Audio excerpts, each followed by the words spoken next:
If the Democratic Party becomes the likes of Zohran Mamdani, who, by the way, I like, not trying to throw any shade on him or anything like that, but if the Democratic Party becomes him, you have no chance. You have no chance on a national basis in terms of the presidency. In Senate seats in the House, you have no chance. You have no chance. I want to be very, very clear about that. You might have a Democratic socialist sprinkled here and there, but that ain't what America is. America's about capitalism. America's about dollars and cents. All right, ladies and gentlemen, we're going to get right into this. Do you remember the back in the day when you would go to those clubs and the guy would announce the dancers? Guys, coming to the stage, we have Cinnamon and Peaches. Guys, coming down to the New York stage, we have a Democratic communist.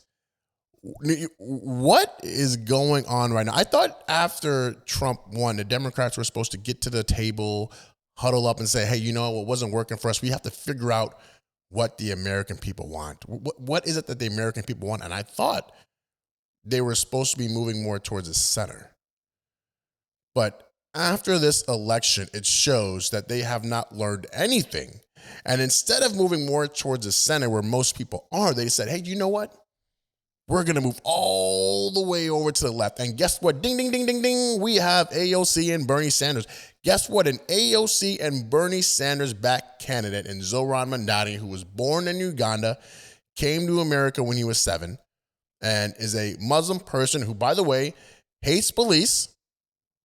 He said that the New York Police Department is racist, anti-queer, and that are a threat to public safety. The New York Police Department, who puts their lives on the line every single day for everyday citizens, are racist, anti-queer, and a threat to public safety. Now, who else says these things? Who else? AOC, Bernie Sanders, the extreme progressives on the left, they say the same thing. You remember back in the day when BLM was taking over and the Democrats in Seattle took over that city and they called it Chaz, and it was supposed to be like a police-free zone? That's what New York's on the verge of. The reason why I say he's anti-Israel, anti-Jewish, there's a phrase going around, globalize the Inifata. Globalize the Intifada, okay? Globalize the Intifada, which is a Palestinian chant, pretty much is at the violent uprising of the Israeli people, of the Jewish people. You know, they'll say from the river to the sea, which is the Jordan River to the Mediterranean Sea, they'll say from the river to the sea, Palestine will be free, inshallah. Palestine will be free, which inshallah is pretty much God willing. So you're essentially saying, God willing, from the Jordan River to the Mediterranean Sea, we are going to take over all of this area, and the Israeli people will be no more. That is literally what they're chanting. That's what globalize the Intifada means to the Palestinian people. When they say free Palestine, because I get all this hate all the time. Every time I make a video about Jewish people, whatever, I get all this hate. And they say free Palestine. And I say, you know what? What does free Palestine mean to you? What does that mean? You know, they never really have a good answer. They just say free Palestine. You know, we need to be free of any type of Israeli occupation. Huh. What do you mean by that? And then they say globalize the Intifada, which is, again, violent uprising against the Israeli people. That's what you're trying to do. I have never heard an Israeli person or a Jewish person ever say death to the Palestinians. Never. But you know what? When these protests were going on in the college campuses and Biden and Kamala didn't say anything, you heard all these people say death to the Israeli people, death to the Jewish people. But when asked about it, when asked on CNN about this comment, how does he feel? Zohran Mamdani, how do you feel about this globalize the Intifada? How do you feel about that phrase? Because it's very anti-Semitic. What do you say about it? I want to ask you about an issue that has divided some New Yorkers in recent weeks. You were recently asked about the term globalize the Intifada, if it makes you uncomfortable. In that moment, you did not condemn the phrase. Now, just so folks understand, it's a phrase that many people hear as a call to violence against Jews. There's been a lot of attention on this issue. So I want to give you an opportunity to respond here and now. Do you condemn that phrase, globalize the Intifada?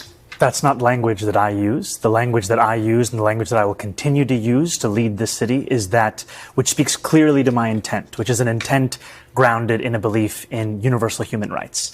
And ultimately, that's what is the foundation of so much of my politics, the belief that freedom and justice and safety are things that, to have meaning, have to be applied to all people, and that includes Israelis and Palestinians as well. But do you actually condemn it? I think that's the question and the outstanding issue that a number of people, both of the Jewish faith and beyond, have. Do you condemn that phase, globalize the Intifada, which a lot of people hear as a call to violence against Jews? I've heard from many Jewish New Yorkers who have shared their concerns with me.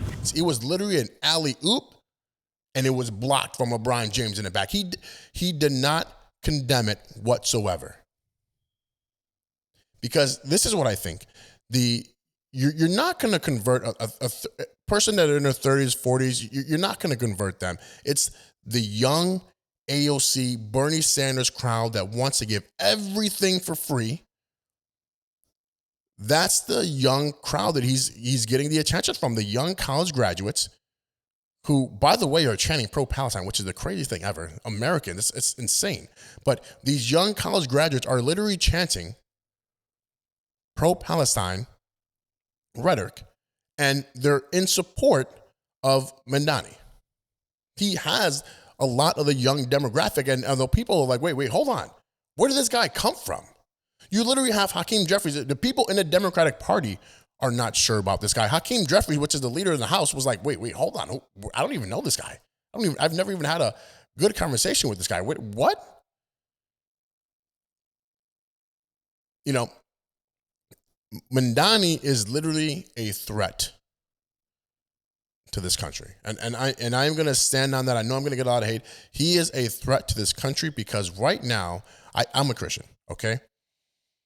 If you cannot even condemn anti-Israel, anti-Jewish rhetoric, and you are talking about, literally, he has petitioned that the International War Crime or International Committee, he wants the leaders of Israel, Benjamin Netanyahu, charged with crimes. Wait, hold on. I could have sworn October 7, 2023, the Israeli people were attacked by Hamas, which is the Palestinian militia group, and they killed 1,200 people, Israelis, and took 250 hostages. You remember back in the day where, Revolutionary War and all the back in the day, old times where you would just meet on a battlefield and you would duke it out and you'd be like Braveheart and like, yeah, go. You know why terrorists don't do that? Because they're cowards. They don't do that. They take hostages. You know why? This is what I think Hamas and those other people in Iran and all these people want to do. They want to make Israel look bad. Because I'm going to take your hostages. You just can't start dropping bombs on me. I got your people over here. So let's try to make a deal. And guess what? If one person does fall, well, you're the blame. How the heck can this guy be a mayor of New York City when New York City holds the largest population of Jewish people in the country, and he cannot even condemn the phrase globalize the Intifada? That doesn't even make any sense. But I mean, let's talk about some more things he wants to do. He wants to raise the minimum wage to $30 an hour. $30 an hour for a minimum wage in New York. That's what he wants to do. How the heck are these corporations supposed to afford that? $30 an hour. That is a full-time job. That is a high-paying full-time job in America. $30 an hour. He also wants to have these government-run grocery stores. He's going to control the supply and demand, which, remind me if I'm mistaken, but sounds a lot like communism. Because in a communist society, the government controls everything. And that's what he wants to do. He wants to control everything. A lot of people are afraid of the word socialist, and a lot of people have misconceptions about what it means. I'm a democratic socialist. Now, again, I'm not the biggest Cuomo fan. He had his little scandal. He lost. It is what it is. But you literally have a decent man. Now, Eric Adams wasn't the biggest fan of him when he first came on scene, but I think he has seen the craziness that his party is succumb to. He got heat from his own party for working with the administration to get illegal immigrants out of his state. And because he worked with the administration getting illegal immigrants out of his state, all of a sudden, guess what? Ding, ding, ding, right on time. We have bribery charges. We have all these things that the New York mayor all of a sudden did, which is kind of interesting. What a coincidence. What perfect timing. He takes a stand to protect the people of New York, and because it goes against the Democratic message, ding, ding, ding, we have charges. Here you go. Now, I don't know if Eric Adams will win. I think he should. I think he's more a reasonable Democrat than, for sure, Mandani. You've already, okay, here's the thing. The crazy thing is, not only is he anti-Jewish, not only is he anti-police, but he's also racist because he also said that he is going to target the richer, whiter neighborhoods in Texas. Your plan, and I'm going to quote it for folks, is to shift the tax burden from overtaxed homeowners in the outer boroughs to more expensive homes in richer and whiter neighborhoods. Explain why you are bringing race into your tax proposal. That is just a description of what we see right now. Why do the Democrats consistently bring up race? Why? I do not understand it, but he literally said, I'm going to target you, white man. You live in a richer neighborhood. I'm going to target you.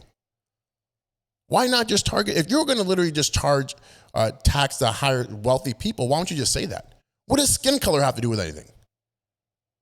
What does it matter if he's white or black or Asian or Hispanic? What does it matter? This is what the Democratic Party is. They look at race all the time. They are the biggest complainers about race. Why do you talk about this? Racism, racism, racism. You can't even sneeze toward a black person without being called a racist. But yet this mayor who just beat Cuomo, who potentially can be running New York City, America's largest city, said he is going to target rich white people. To me, that sounds racist. Correct me if I'm wrong, but that sounds racist to me. And here's my thing. Here's my other question. So he's going to target the people making $1 million or more. What happens? You want these government-run programs. You want to give away free this and free that and free healthcare and all this other stuff. Sounds good, but it's never going to happen. That's not what America is. America is not a socialist city, state, country. We thrive on capitalism. We thrive on the working class, working hard, climbing the corporate ladder, building up the American dream, taking care of their family. That's what America is. It's not about getting free stuff. But guess what? The young people are sold. They're bought in on that. They love hearing free stuff, even though it'll never happen. But here's my thing. Going back to my point, let's just say all the people making $1 million or more in New York City leave, and they go to Tennessee, or they go to Florida, or they go to Texas. Who's going to pay for these government-run programs? Well, I'll tell you who. It's going to be you, middle class. Because if the rich people, the rich white people aren't there anymore, he's coming after you. Because guess what? He's got a campaign promise to uphold. And he told you that he's going to have all these government-run programs, going to be free buses and free this and free that. You're going to get everything for free. But somebody's got to pay for it, right?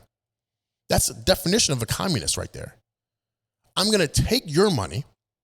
You're going to give me all your money. So now the government controls it. And now because I am the government, I am going to tell you, I'm going to dictate where this money goes. And I'm going to run this. I'm going to control the means of production. I'm going to control agriculture. I'm going to control this. I'm going to control that. The government controls everything. He is an unapologetic democratic communist. And the fact that we are on the verge, well, not me, I'm in Tennessee, thank God, but New Yorkers are on the verge of having a communist run New York is got to be scary. And you know what, though? This stuff, these people that are so anti-Israel, so anti-Jewish, you know what's scary? I'm a Christian. I love Jesus Christ. I got John 3:16. I was born Christian. You know what the scary thing about the religion of Islam is? I saw these people, these gay and trans people, say pro-Palestine. Okay. Do you think a gay person can go to Iran and be gay? Do you know that if you're a man in Iran and you are gay, you can be flogged in prison or put to death? If you are gay, do you think they have trans people in Afghanistan, in Libya, in Egypt, in Palestine? Do you think they have trans people over there? And these kids on these college campuses are saying pro-Palestine. They don't even support you over there. This New York mayor is a pro-Palestinian person. He is a Hamas sympathizer. New Yorkers have to take a stand and say enough is enough. This anti-Israel Jewish hate is spreading. Tim Walz has got to be the biggest wuss governor I've ever seen, because now they play the Islamic hymns on speakers in public. Check out this video. Now allowing the Islamic call to prayer to be broadcast from speakers year-round 5 times a day. In tonight's Weekend Journal, David Schumann of WCCO reports it is a first for a major U.S. city.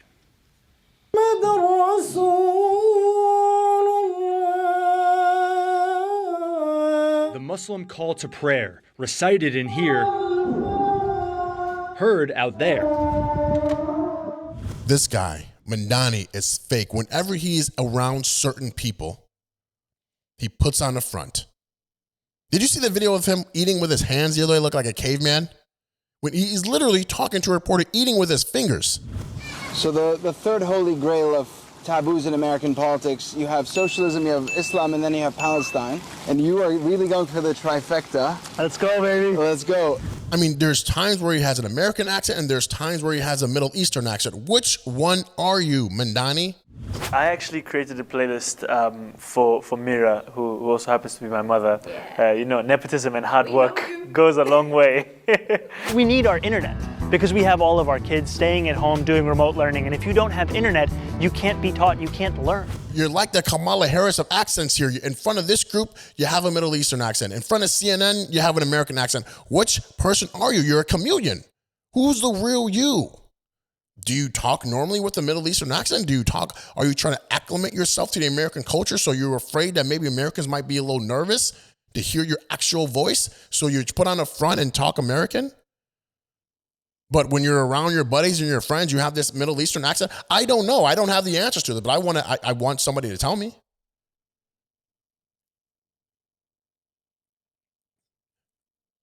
Mandani is not only a threat to New York. If he wins, people like him will spread all over the country. New Yorkers, America have to put a stop and stand up and say enough is enough with the lunacy, with the democratic, socialist, communist person. That's not what this country is. You work hard for this stuff. I know AOC says that, hey, if you're broke and you're struggling, it's okay for you to just rob a store because you're poor and they have insurance. It's okay if you're hungry and you can just break into someone's house. That's what she says.